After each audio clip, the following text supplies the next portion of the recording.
ఆ situation Pataas cinema భ్రమరంలో పడింది.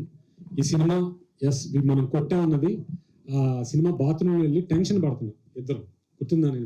ఇంకా అక్కడ తన హై నేను చూశాను, మొహం కడుక్కుంటూ ఎస్ రామా అయిపోయిందిరా కొట్టామని. ఆ రోజే ఫ్యాన్స్ అందరూ కూడా తన్ని ఫుల్గా లేపి ఇలా ఎత్తారు.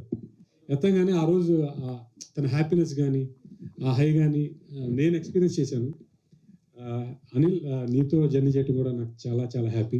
ఎందుకంటే నేను కోపం అవ్వచ్చు, ఇంకోటి అవ్వచ్చు, అసలు మోస్ట్ అందరినీ నవ్వించగల వ్యక్తి. నో డౌట్ అతని సినిమాలు ఎందుకు అంత అందరూ కూర్చొని నవ్వుతారు అంటే, సేమ్ సినిమాలో ఏ హ్యాపీనెస్ అయితే ఇస్తాడో ఇతను పక్కన ఉన్నాడు అందరూ అదే హ్యాపీనెస్లో ఉంటారు. Is the most positive person నా లైఫ్లో చూసిన most positive person, more than my mother and father. He's the most positive person for me and for every one around me.